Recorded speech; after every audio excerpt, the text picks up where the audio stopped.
Basically pulled off the biggest upset in ESPN's $1 Million Tournament. It's Lil Baby. Today I have with me founder of Brown Ballers, Gautam Kapur. And then I have some Brown Ballers. I got Sarju Patel and Varun Ram with me. South Asians love sports, but the world views us as very one-dimensionally. South Asian hoopers exist.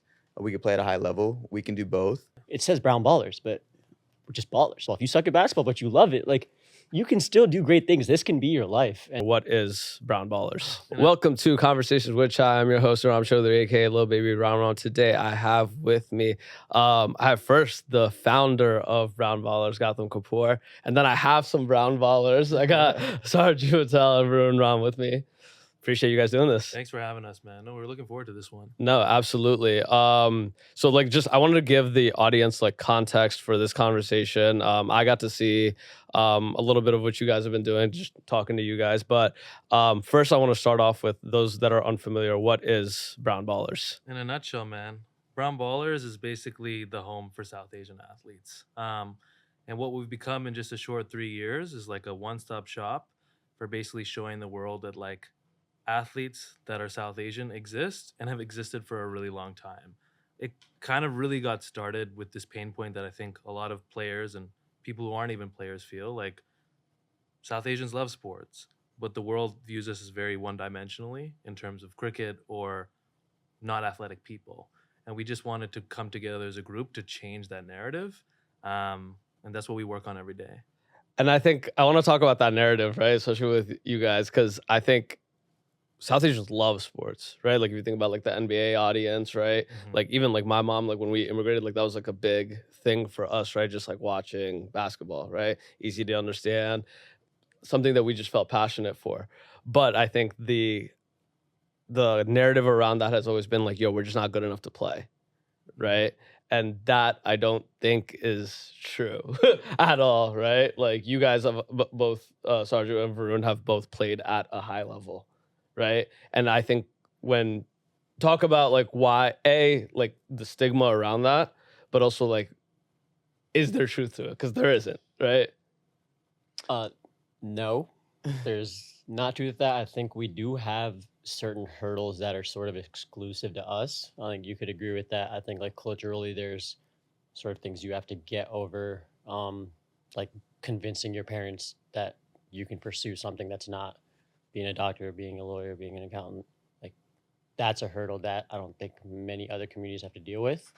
Talk through y'all resume. Because I want the contextualization of how good, like what level even y'all have played at, right? Because again, we saw the India Rising team, and I was like, oh, there's like real resumes on this. Yeah, I mean, the quick headline is like the full team of like 11, 15 guys. Like there's experience in the NBA G League. There's experience for playing for national teams, pro leagues across the US. Like these guys get paid to play basketball while at the same time pursuing like those traditional South Asian fields or careers. Like they're living proof that you can do both. Because I think in our community, the number one thing we get told all the time is like, you have to pick one. Academics and athletics are like mutually exclusive.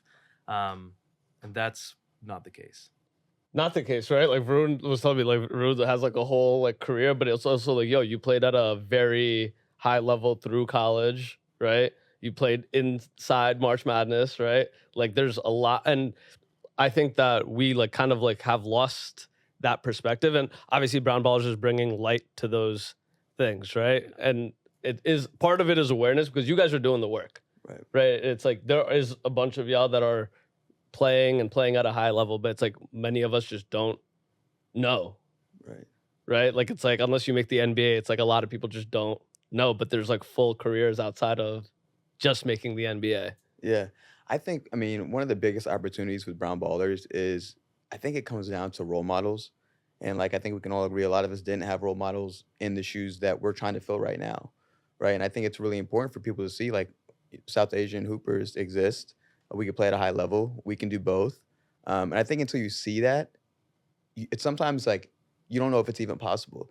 So there's like little kids in our DMs like, oh, like I never knew that you could, you know, go to Cornell and play basketball and like do all these things, be a doctor like Sai and compete at Arizona State, Hawaii, play in the tournament. Like kids don't know that this is possible. Parents don't know this is possible, and they're not encouraging their kids to play because they're like, they've been fed this narrative. You can either be an athlete or you can, you know, focus on school and focus on a career outside of sports. And so I think that's a dangerous mentality. And I think that's what this opportunity is like we can break that narrative.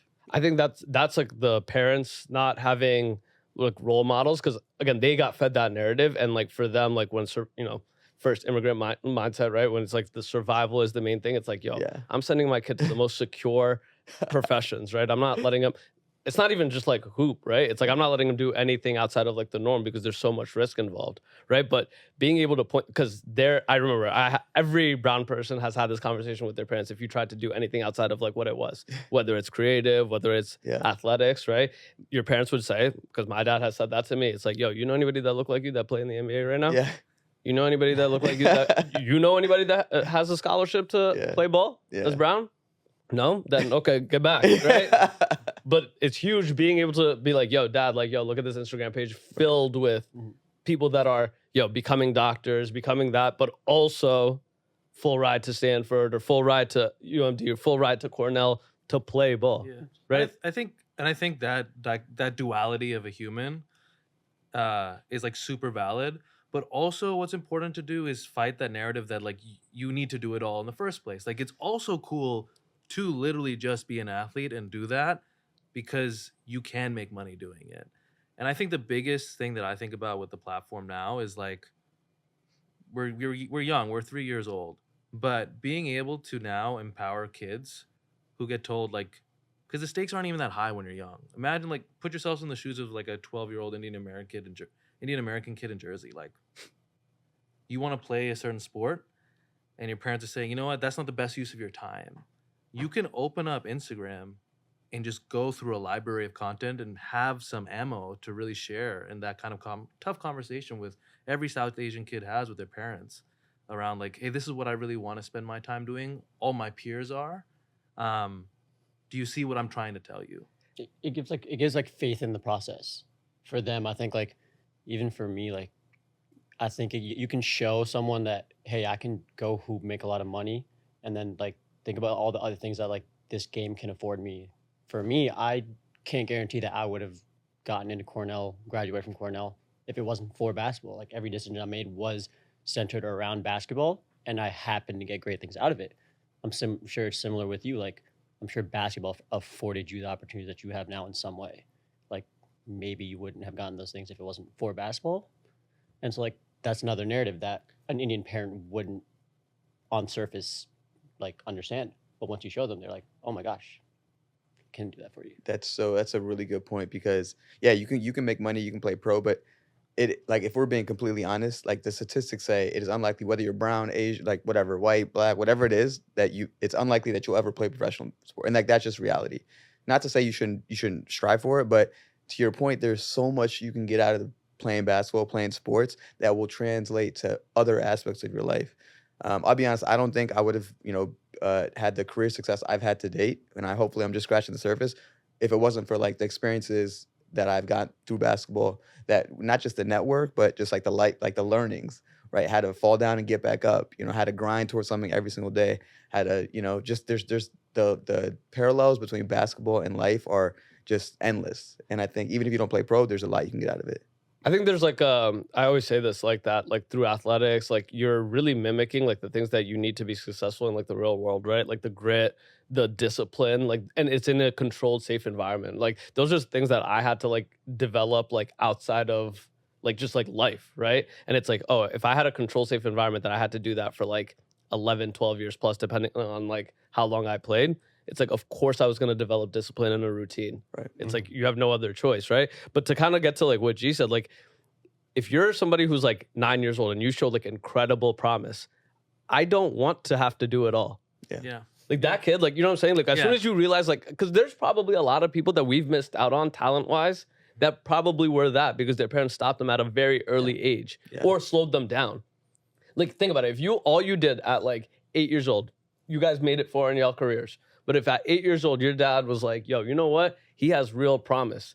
Let's just dedicate 24 hours a day to this. Yeah. Right? Which happens, right? Yeah. And like for other races, like some people, like, yo, they start early. Their parents nurture that talent. It's strategic. Yeah. And it's that level of like nurturing at an early age is the only way you truly maximize percentage chance Right. of going pro. Not even going pro, even like getting a scholarship and like moving on, right? And being able to point and be like, yo, this is what I want to do. Like, I don't care about math. I'm not going to use math in my life. Maybe, right? Like, like, you know what I'm saying? Like, I just don't care, Yeah. right? Because I am going to do this. Because how many, like, that's something that we don't afford ourselves, being like immigrant children, right? But that's something that every other race is afforded. Like, yo, if I'm good enough at this at an early age, I want to maximize my chance. All your trying eggs to- in that basket. Yeah, go We're ahead. trying to get rid of self-disqualification in Yeah. our community. That's the biggest thing. Mhm. I mean, the parent conversation is like an important part of the work that everyone's doing. But I think the other thing that comes up for me a lot is the South Asia community can be incredibly difficult, or I guess the word is like self-critical. And I think what we're trying to do through sports is try and reduce that layer of like self-cynicism. And what I mean by that is like sports is objective. Like you won or you lost. Mm-hmm. Like you can hate on somebody, but if they won, they won. Mm-hmm. And it's so objective, which is awesome. Because I think growing up as a sports fan that's South Asian, that's worked in sports, like a lot of the feedback that I would get sometimes is like, oh, well, there's no like South Asians in the league. Like, if we hold ourselves to that standard and forget like the pyramid of everyone that comes before that and everyone who's in progress trying to get to that pinnacle, like we don't deserve role models then. If we're gonna hate on everybody until there's someone worth supporting, that's not how community growth happens. And it's like, yo, you might be the reason that we don't have Yeah. that person in like the NBA, because I'm sure like it's like, yo, like it's already difficult enough for you guys to chase that down, but then also getting people outside of like your parents, outside of your own self-doubt, saying like, you know anybody that's brown that's in the league? It's like, yo, I don't need to hear that. I know, like, trust me, as a fan of ball, I know that. Yeah. But that don't mean I'm gonna stop trying, right? Yes, Like the exactly. equivalent of that is like, yo, I don't know anybody that like has like a platform that's like brown and like, you know, does like podcasting.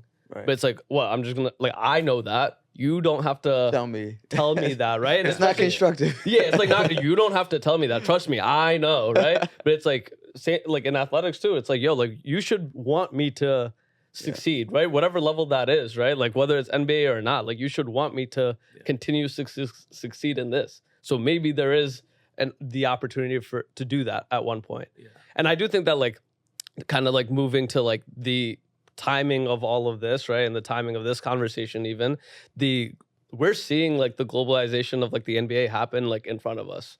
Like 5-10 years ago, there really isn't that many like European like all-stars, right? And now you have them kind of coming in droves, right? Like you think about like the NBA, like who's Joker, Luka, right? Giannis, right? Like programs and places that before these guys came around, you could never point and be like, oh, they have like somebody like starring in the NBA, but now they do, right? And you have to think now how many more kids play basketball in those places because of that, right? There's like a strategy. There is a science to it. Like the ingredients that go into creating like a pro athlete.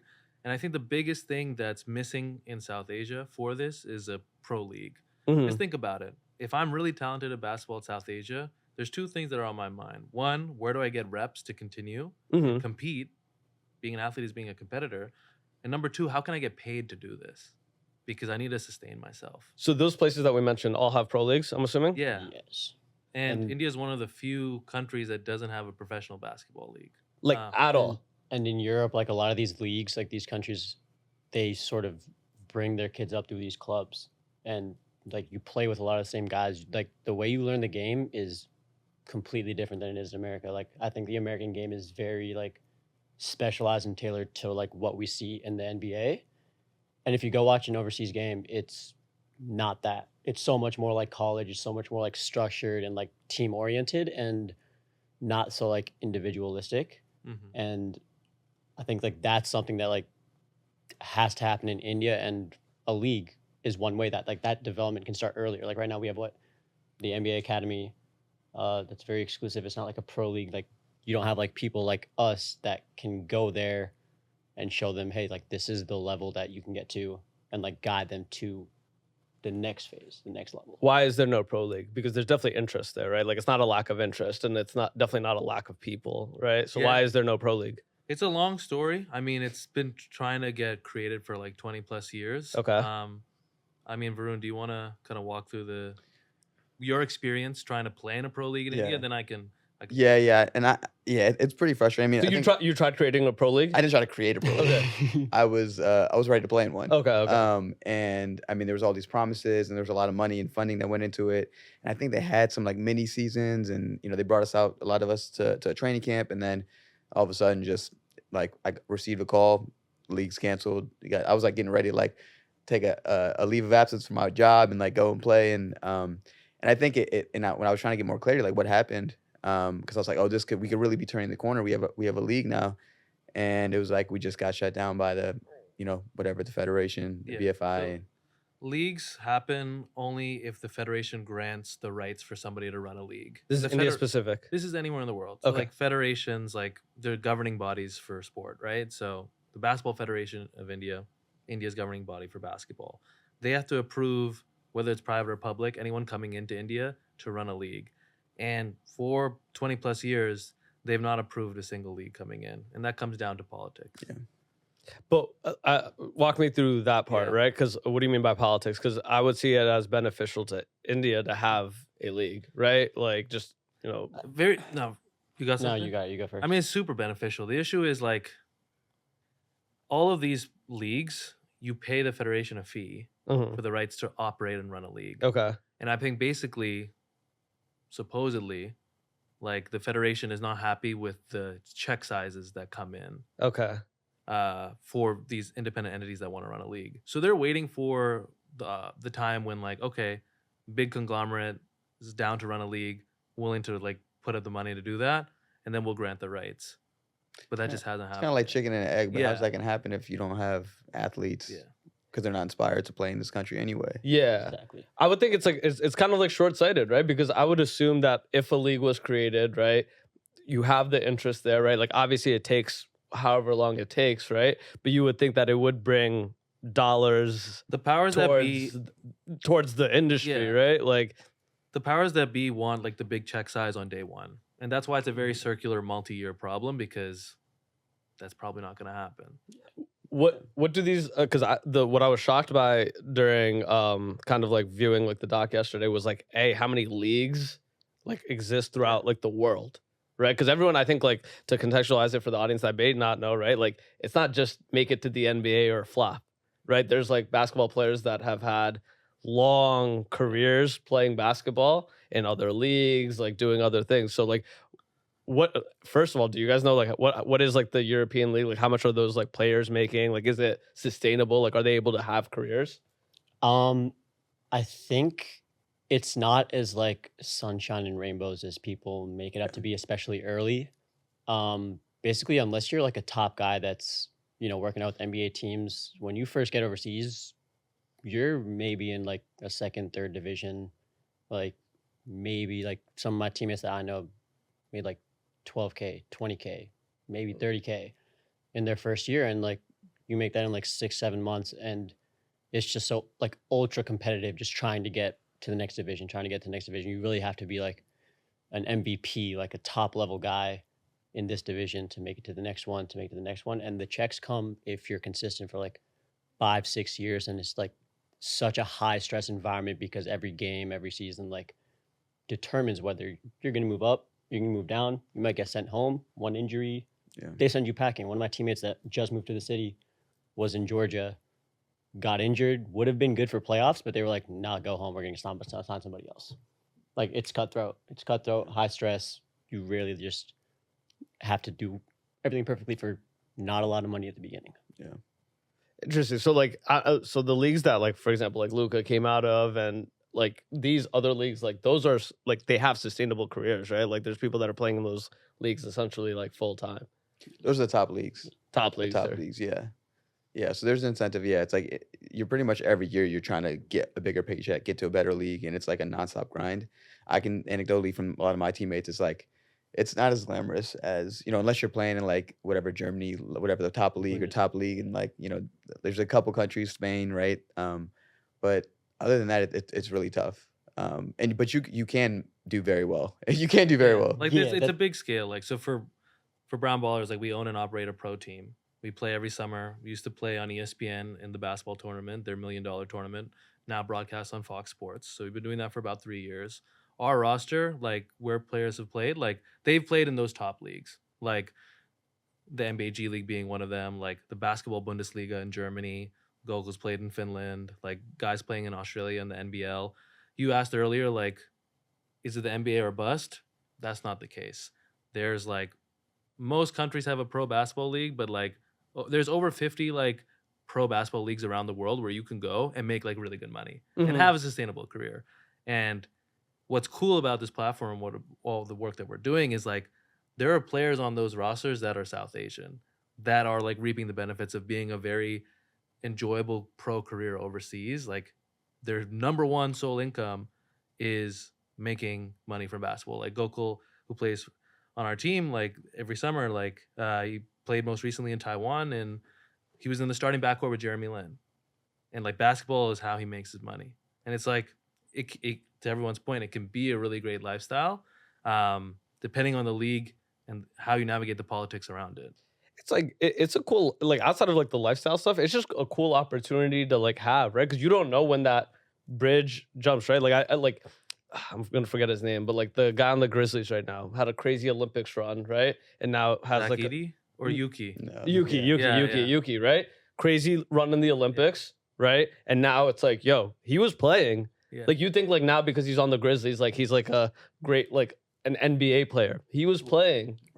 Right, he was playing. He just got a chance to show you guys, right? And now he has a contract with the Grizzlies. You see him on prime time, right? And it's like, yo, like those opportunities only come by having sustainable careers that, like, yo, when the opportunity comes, Oh, for sure. I'm available. Sports is all about exposure, to your Yeah. point. So like Yeah. Yuki's with the Grizzlies, yeah, because not like the Olympics was a tryout, but that's the scouting opportunity. Mhm. And that's why a league in India is so important, because it uplifts everybody. It's literally boiling the ocean, because all of a sudden there's this platform and ability for scouts to say, oh, like I probably wouldn't see this player in any other forum, but they're very good and I'm able to see them because they're able to play here. Let me include them in my opportunity. And we can also tie that to the Indian national team, Right. and that like people like Indian Americans like us aren't afforded the opportunity to play for that team because of like similar reasons to the league. I'm sure you can get into it. Wait, why more. was that? Because I heard that But- too. It was like in the doc, it was saying like you needed or you don't yeah, have a just- dual I mean, citizenship or yeah, just for the context around this, so like a lot of countries allow for dual citizenship. So like the US, the UK, Australia, etc. And what that means in sports is you have a bigger portfolio or pool of players to pull from to Mhm. make your team as talented as possible. India is one of the few countries that doesn't allow for dual citizenship. And what that means in sports is, like 4 very talented Indian American or Indo-Canadian basketball players, they've been asked to play for the Indian national team, but they're not allowed to because of not allowing for dual citizenships or not even allowing people of Indian origin to play for the team.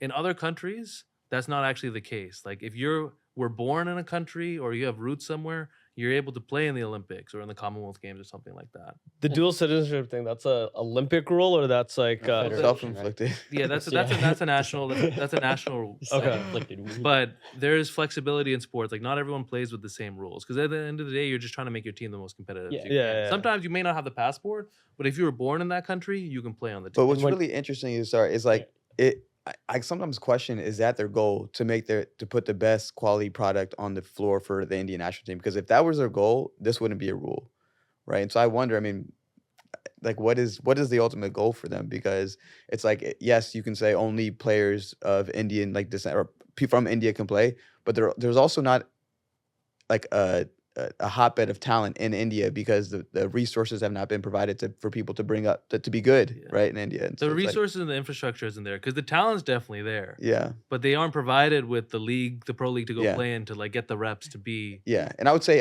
raw talent. I would say Yeah. it's underdeveloped. I think there's Yeah. a lot of cats in India that could really hoop Yeah. if they were given the opportunity. If they were in America, like opportunities like if I was in Tamil Nadu, bro, I wouldn't even like the only reason I was able to play Division I basketball is because of the resources that like, it's not even me, it's just the environment I was put in. And the thing is, being Indian is such like a big part of our identity Yeah. because we grow up in a place where we are such a minority and in a sport where we are extreme minorities.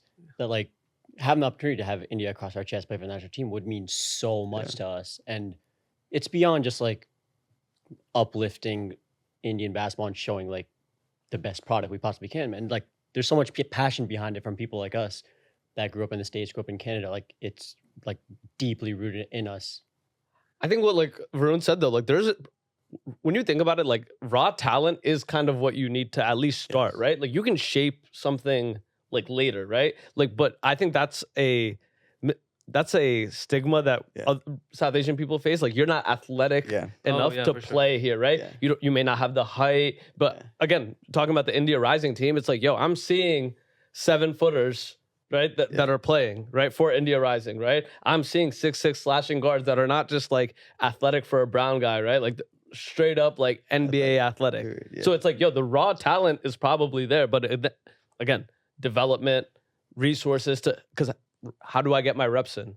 How do I get a coach to tell me, yo, when you go right, like I need you to move the ball like this, like whatever it is, like that level of like cultivating that raw talent has to exist. Right. Okay, I'll give one quick example on this, which I think is also super helpful. So like our definition of athleticism is very one-dimensional. It's like how high can you jump? Yeah. But like let's remember, it's a sport about putting the ball in the basket. There's a lot of different strategies to this. Ishan Sharma was the #1 recruit for UVA, University of Virginia, this past season. He's born and brought up in Canada. His older brother plays on the Brown Ballers team. Ishan was the 2023 Player of the Year in Canada. Okay. And of all the buckets he scored, I don't think a single one of them was a dunk. And that's super important. Like, because on the eye test and the way we view sports, it's like you're looking at some guy's highlights and you're like, okay, it's cool, but like, is he getting to the rim? Like, is he dunking on people? Is he getting posters? It's like, okay, let's like take a step back. Like, he's literally the Canadian Player of the Year. Does that stigma still exist though? Like with like how the game has kind of evolved, right? In terms of like, you know, you think about like Steph, Trae Young, like they all got those comps too, like too small, like not athletic enough, but like obviously like you're saying that didn't really matter, right?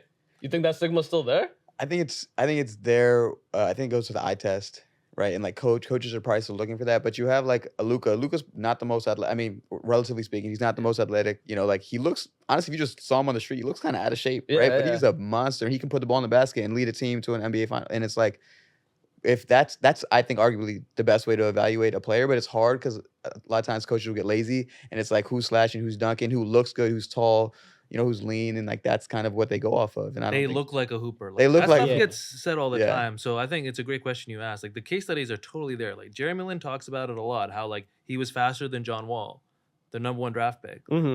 But you don't look like a hooper. You don't look like a hooper. And that probably that plays a lot more into like the South Asian like stereotype as a whole, right? Like none of y'all like truly look like hoopers, right? Like so we have a responsibility to change that because the biggest thing is like, who's going to change that for us? Like no one else is taking any time out of their day to be like, you know what? No, these South Asian guys, let's give them a chance. Let's give them a chance. So if we don't like take this narrative by the neck and just rip this thing to shreds, we're cooked. Yeah. How does that change? Because like I know like something I asked you guys before and I've asked G before, right? Is like, will we see an Indian, South Asian in the league be an all-star, right? And if we do, because currently it's like not happening, right? Like what are the steps? Like what does Brown Ballers have to do? What do y'all have to do to get that to come into fruition? I think what we need to do is 2 things. One is find a way to get a pro league off the ground. But number 2, most importantly, is we can defeat this narrative already without waiting for 2050 or 2060 when like the Indian national team gets a gold medal or like for this Indian Yao Ming to fall out of the sky. Like we don't need to wait for that to happen. Take all of the pro players that we're highlighting every day on this platform and put that in the minds of as many people as you can. That is how I think we change this like self-inflicted curse, frankly. Like Sure. we are the only ones who are responsible for fixing it. Showcasing people and then letting like all these young brown athletes know like we're resources. Like anytime a brown kid hits me up on like DMs me, asking me like for advice, whether it's high school or they're in college, like I'm so happy to help them in every way I can. I'll tell them everything that I possibly could to help them take that next step. And we've got like 30, 40, 50 of us that all they're so passionate about it too. It's like that's why Brown Ballers is such a dope platform, because you go on the page, you can find probably 5, 6 athletes you resonate with in a split second. Outside And of accessible. outside of like having like, you know, promoting like the role models for these up and coming like brown ballers, right? What does, because I know that there is a tangible effect that I kind of want you to get into from like the league perspective, right? Any pro league. What does that level of awareness and advocacy for South Asian athletes do on a tangible level when it comes to like the league and having more professional South Asian players?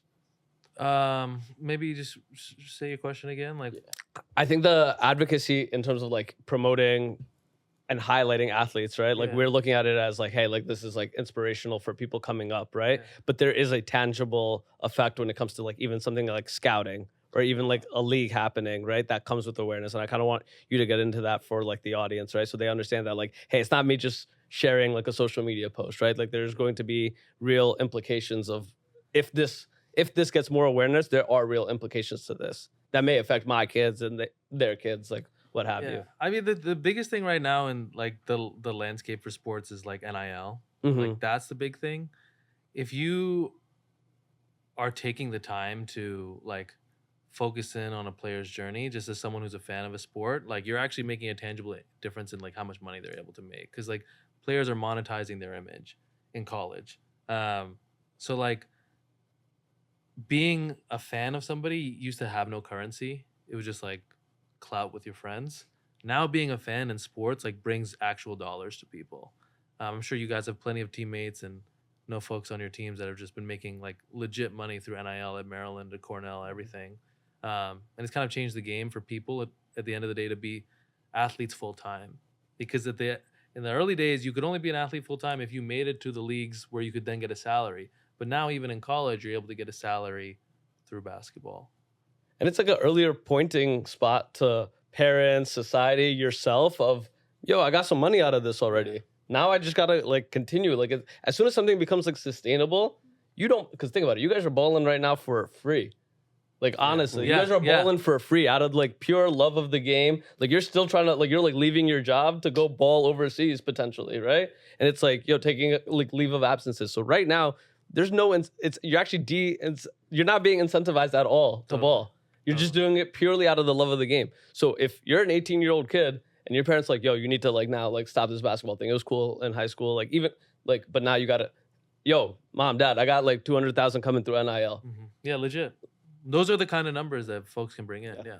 Is that what NIL numbers are? Like, I'm obviously like we hear about like the Shador Sanders of like the world that are getting like stupid, like like I mean, it's full NFL contract NIL deals. It's right? a huge range. Like, there's tons of like marketing agencies that are focused specifically on NIL. But like, yeah, you can be like a solid player and get 6 figures. Yes. Mm-hmm. If I'm a South Asian business, like, can I just participate and like, can I be an NIL sponsor? Of course. Yes. Yeah. Yeah. I mean, do you guys know like anyone who's partnered with any NIL? Like South Recently, Asians yeah. specifically? Yeah. South Asian? I can't think of any. How?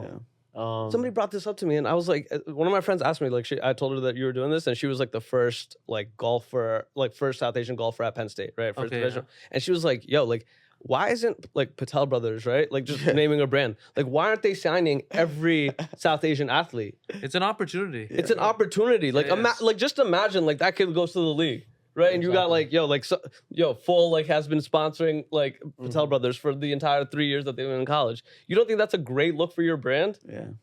Right? Like sports have so much eyes on it, right? Like every other brand has figured it out. It's like and it's such like a good like product fit, right? Because what other athlete are you gonna sponsor as Patel Brothers? That makes sense. Right? Like, but it's like, why is that not happening? Yeah. And there's small point. creators too. There's small artists that like have clothing brands that are like they're Indian-owned clothing brands. Like collaborations can help uplift the community as a whole too, because all these fields are new. Like this field you're in is like undiscovered land for people like us. Like basketball is undiscovered land for people like us collaborating, doing the shit together.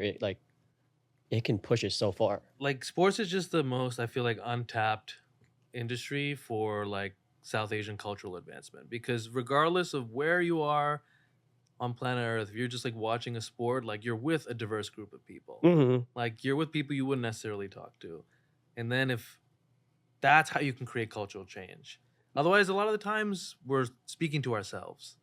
Sports, that's the last thing you're doing. You're speaking to the masses. I think somebody like Jeremy Lin is like the perfect like example of that, right? Like you thought, like that's why people championed him so heavily, because it's like that's for every single person that was Asian and bald, right? It's like, yo, like he made real money, got real contracts, and outside of that, it's like, yo, now every other race, every other person that achieves that event, it's not just Asian people. When Jeremy Lin, like when Lin Sanity is going on, it's not just Asian people supporting Jeremy Lin.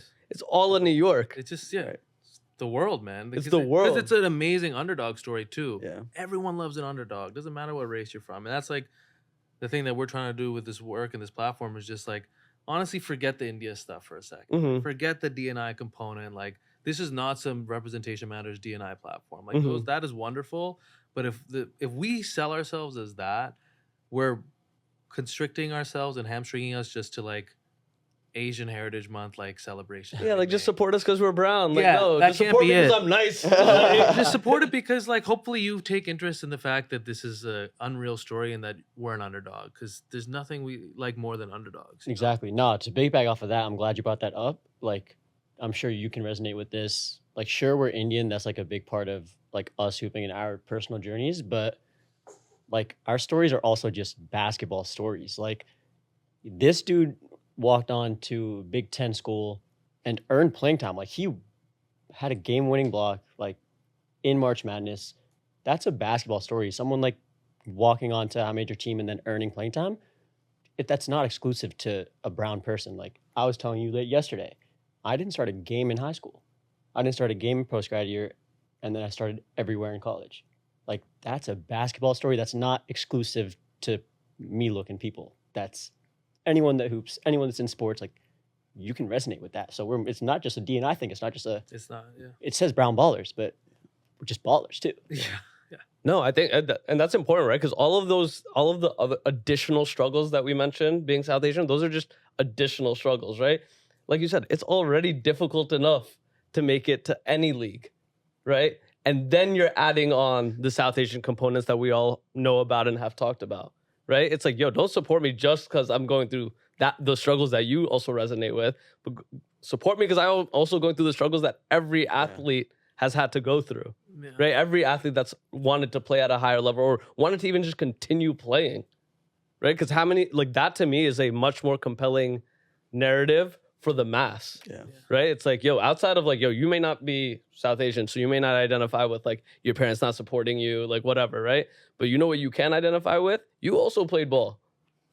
You also had dreams of playing at college. You also had dreams of playing for a league one day. Support me because I'm doing it. Support me because I'm you, right? Like I'm you and Brown. Yeah, honestly. And the other thing is, dude, if the passion's there, it's like we're talking about playing basketball. Like it's not only about playing. Like this is the perfect example of a guy who just loves basketball, and look at what he's done with it. Look at what it's afforded him, but like he's a role model too. So even if some people suck at basketball. If you suck at basketball but you love it, like you can still do great things. This can be your life, and that he's a perfect example of that. That's a great point. No, and I think like that's why like Jay, like the work that you guys have done and continue to do is like so important, because it's like the other stuff is all part of. It's not just like, of course, it's like the players, right? But it's also everything else. Yeah. Right. It's the development. It's the work. It is the marketing, right? So guys like these have NIL deals, right? Like the highlighting of athletes, I think, is like, especially the way that you guys doing it. Again, I'm just following it from like a business perspective, right? I think like even like the marketing, like that's essentially what you're doing, right? Like marketing these players like early, right?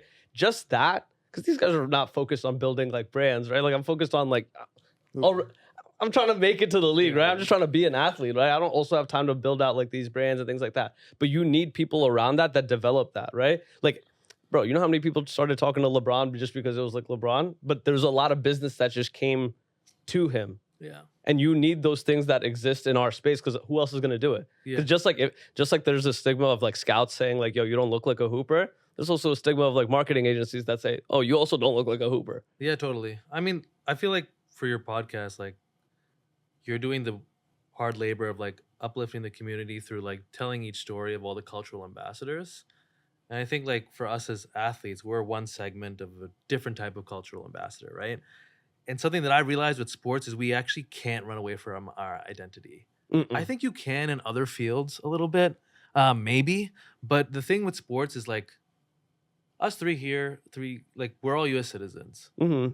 But every time we step onto a basketball court, you're the Indian hooper. Yeah.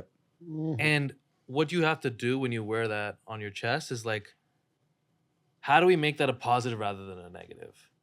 Because it's to this point only been a negative thing. Mm-hmm. And if we flip that switch, then everyone's life is going to be a lot easier because we solve all these issues.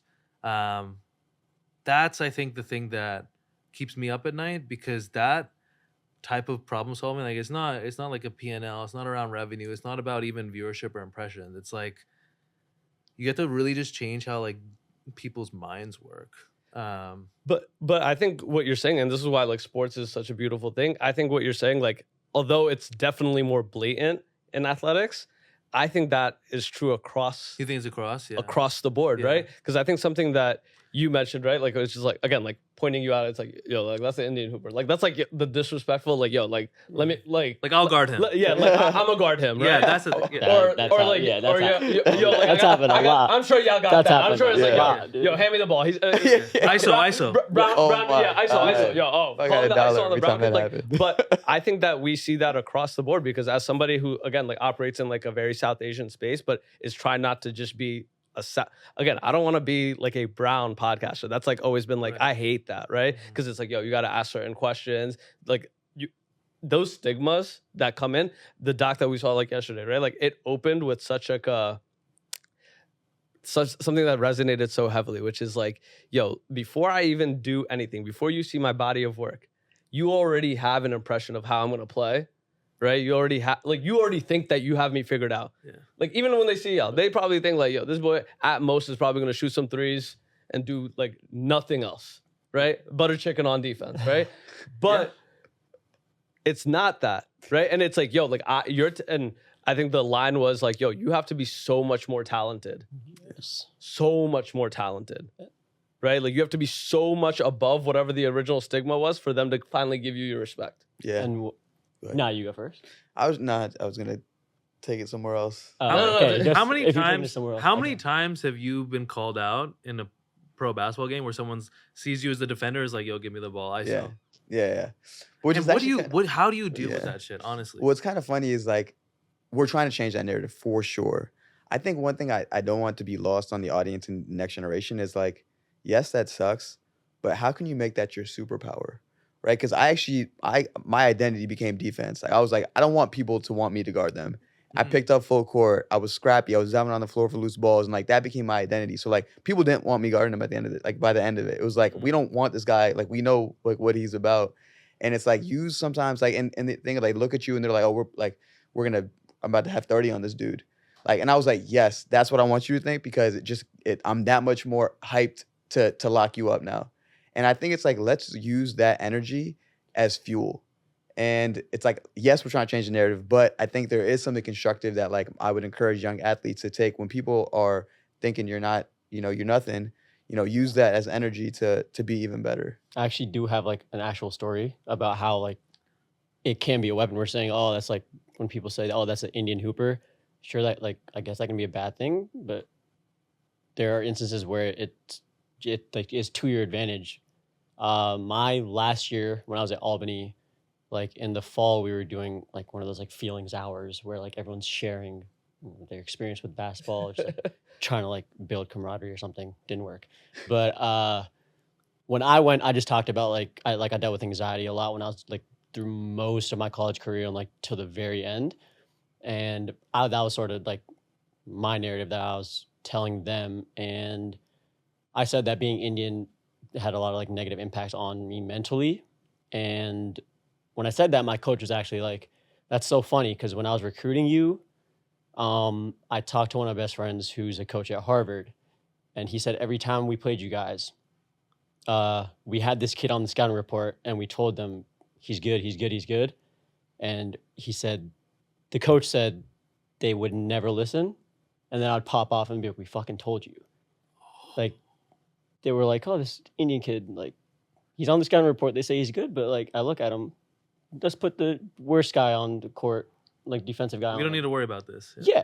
Even if it's in the scouting report, like the coaches had the respect. They watched the film, and then he said that these players wouldn't give the respect that I think I probably deserved, but that worked to my advantage because they weren't taking it serious. Take advantage of people underestimating you. Exactly. I think what Varun said is like it's important, right? Because I think it's both things happening simultaneously, right? It is the advocacy and awareness, but it's also like, yo, these are I can wait for those things to eventually change and those narratives to change. But in the current day, when I still have to operate, I got to work with what I got. I got to work with the landscape as it is and not the landscape as I wish it was, right? That's actually the best point. That's the best point, which is almost like for all this cultural work that everyone's doing in the community, like how do you make it so that we don't have to wait for that to reach the final stage? You know how much I wish I could just like come on and be like, yo, like I'm just straight up like a podcaster. It's just like general, this is what I do, right? I can't escape the fact that I'm brown, right?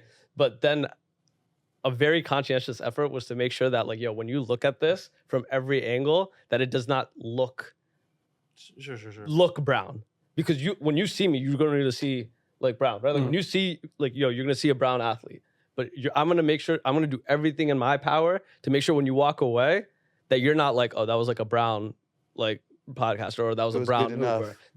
I'm just here, right? In every aspect, right? Like there's like, we take very specific creative efforts to make sure that that's never like the case from everything, appearance, earrings. Like I've had that conversation too behind the scenes where it's like, yo, like I don't turn it down at all. Like I don't turn down the language. I don't turn down because I don't want it to be like, oh, like because he's a brown when you hear, I want somebody to be like, yo, you have a brown podcast. Okay. But then when you watch it or look at it, I want you to be like, oh, that is not what I was expecting at all. Same thing, right? It's like, yo, I don't want y'all to look at it and be like, oh, you think you have me figured out.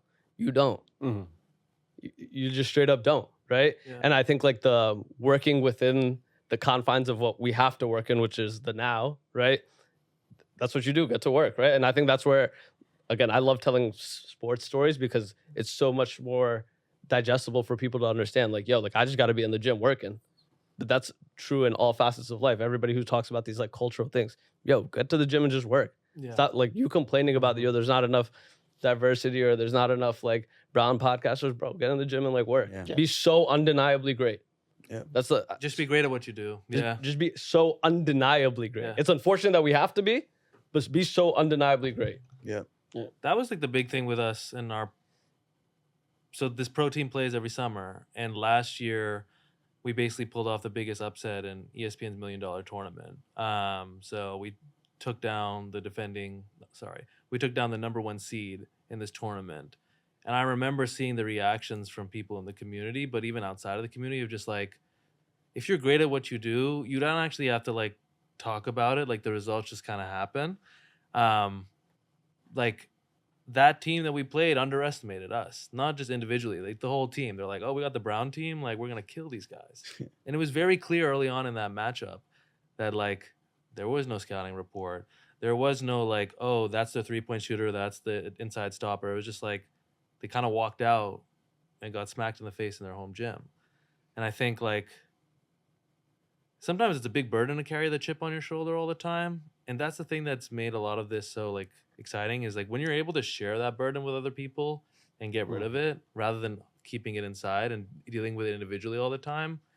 That's what makes it so powerful. Like being on this journey, like all of us, to be honest, have been on this journey before we all came together through Brown Ballers. Like we've been just doing it in our individual lives. But all of a sudden we got to all attack the same problem that had been facing us, but with a team instead of on our own. And that's what makes it so fun.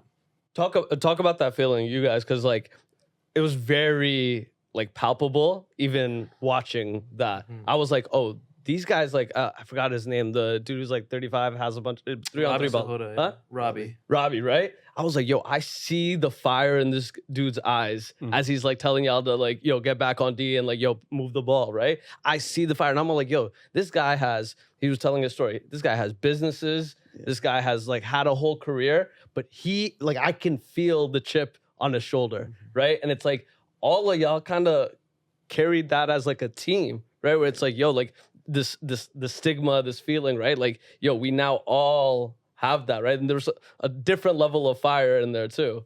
Yeah, I'll be honest. The first time we all stepped on the court together, it was kind of weird. I was like, it's the first time like I've been on the court and we all look the same. Like it's like that's no longer like a thing that separates. Like it unites us. And it took me a minute, but I was like, this is really cool. This is really special. I mean, shout out to G and the team for putting it together. But like, it really it's something that I'll never whatever I did in my career. Like this is gonna be one of the most favorite things, memories that I look back on, just because of uniting as a community and competing with people that I'd honestly like seen and like we're a small community, right? So you kind of see the other folks like Sarju and Sai and Gokul and all these folks, and it's like and to get to compete with them, it was really special. Yeah, I think somebody in the doc said it too. It's like, yo, being on ESPN, having India across the chest on the jersey, right? Like on ESPN, right? It makes a big difference for the change that we're talking about, for sure. Yeah, I mean, like in the individual stories, highlighting them like really quickly. Like you've got a pro hooper that's an orthopedic surgeon. You got a pro hooper that's a software engineer. You've got a pro hooper that owns gas stations. Father was a taxi cab driver. Like that person you see in New York, that's like, they're not who you think they are. Like that person going to class at Columbia University, that person just like running a bodega. Like what's crazy is you have no idea like the kind of life that they've led and what they're doing when they're not just trying to make ends meet and make some money. I think that's the biggest thing I took away from it. Like just don't judge a book by its cover. Like it's such a corny line, but like the truth of it is like once it really makes sense to you, like there's no reason why anybody can't do anything. I'm glad that you've been iterating that a lot, because absolutely agreed, right? Like how many of us, like, because that's like not a story, just like that's a story of people just walking down the street that have ever had a dream, right? Like, yo, you think that like you have me figured out because like I'm an accountant at KPMG or I'm like a software engineer at Amazon, right? Like you think you know me, right? Yeah. It's like you have no idea like the things that I've like, bro, like I'm sure like, yo, you have like a real like full-time career, you have full-time career. Nobody knows that like, yo, I was in March Madness, but like you've seen, like I've been there, right? And it's like having like reshaping that with like awareness. Like even like, yo, when I had like went to my 9 to 5, it's like, yo, I'm like, yo, my coworkers don't know that I was at Brooklyn Mirage like last week, like backstage covering. Like they just think, oh, like that's a ramen finance that just like handles our little like product orders. It's like, yo, you have no idea who I am, right? But that's true for everybody. Yeah, because a lot of people, I feel like you can get trapped in your own identity. Yeah. You're like, oh, this is all I can be. So the more we can tell these stories to help people feel less trapped and like, like this is the hand I was dealt, and like this is gonna be my career, this is gonna be my life. I remember whenever we go through the examples of the duality of these players and like what they do off the court, people are like, wait, I do the same thing off the court as this person. Maybe I could even do this on the court or something like that. Just trying to create relatable role models. It all comes back down to that. Because if you don't have the relatable role models, you can't really do anything, honestly. Because you need that kind of fire to be like, oh, I see it, so like I think I can do this thing. Otherwise, it's very hard to try and make history. Yeah, I love this example, and I'm gonna butcher the story, but like it's like the whole thing with the 4-minute mile, right? Like it had never been done, and then was it Roger Bannister or something did it one day, and then all of a sudden after that it got broken again the next month and the next month, and it was like all people needed to know that it was possible, right? And then once you know it's possible, then you start to conspire to make things. The universe conspires to make things happen because you're doing the right things, you're meeting the right people, it goes back to role models and just knowing that it is possible. Yeah.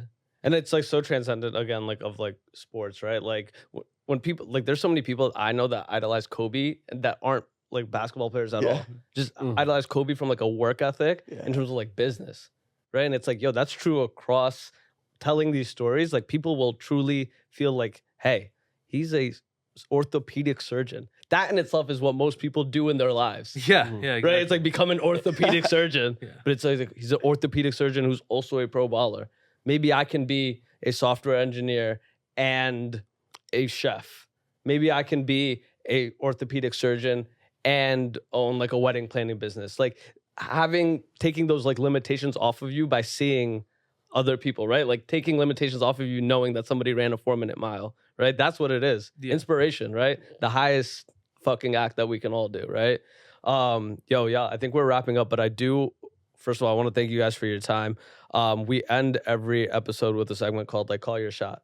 Something in the next, like my version of like manifesting. The idea is that y'all say it up here. I could clip it up when you guys do it. I can like go share it with y'all and like be like, yo, look, y'all said it and y'all did it. That's a nice segment. So something next, whatever timeline for y'all, something that you guys will make happen next 2 years, 3 years, 5 years, right? For Brown Ballers, for y'all personally, what have you. But yo, call your shot. My shot is, this is my shot. I want to create a documentary about this team's journey and experience so that 5 years from now, this story is self-sustainable. We don't have to, as a team and a platform, post every day. We don't have to go on podcasts. We don't have to like make statements, because there's a body of work through film and entertainment that's existing and doing that work for us and empowering people on its own with its own heartbeat. Like that's my shot. That's what I want to see. Amazing. Let's see. I think mine's gonna go kind of away from basketball. It's gonna be my shot is that I'm gonna be a CEO of a I don't know if it's a Fortune 500 company, but it'll be a company that is centered around health and wellness and empowering people to be the best versions of themselves and live happy, long lives, and to enable them to pursue their passions, whether it's health or whatever it is. How to use technology and innovation to do that. And I think it's a space I'm really passionate about, and I hope to be a leader at a company that does that. Oh, that's fire. Yeah, I guess mine's also like longer term, but my shot is I'm gonna be a leading figure in sports and entertainment, not only for brown people, but artists, like people that are pure and passionate about sports, film, anything creative, the things that like make life, that give it that extra oomph. Like I'm gonna be a leading figure in that field. Amazing. What's yours? Mine is always like the same. I just want to be able to continue to do this. I want to be able to continue to be able to like have this platform to like continuously have these conversations. Like I just want to be around, honestly. Yeah. Like, I want to be around like the next like 5, 10, just being able to have these conversations, meet these people, right? Like that really is, I like really do what I love, right? Like, Yeah. and that I think to me is like, that is the biggest blessing in my life, right? Like regardless of what other things are ever going around, I can't ever truly complain, because it's like, I wake up and do what I love. Like, That's awesome. Real quick, do you want to mention because I do want to drop because you guys are still fundraising for it, right? Do you Yeah. still want to talk about that a little bit? Yeah, for sure. Yeah, because I got invited by these guys to go see the doc that you guys are like working on, and you guys are obviously like raising funds for it. So I want to like give y'all the opportunity to like talk about that a little bit. I mean, yeah. So we are creating what we think is hopefully some of the most inspiring work as it relates to like uplifting the brown community, and that's like a documentary about pursuing your dreams and being an underdog. And that's a documentary about this basketball team over the past 3 years. We're in the editing process, production process on this doc, in the process of raising funds to finish the film. So if you're interested in supporting that journey, we're a nonprofit, tax deductible. Hooplikethis.com, that's the website, or you can follow us on Instagram or go to the website. And, you know, any dollar amount helps. And we're hoping to, get this film out for the world to see in 2025.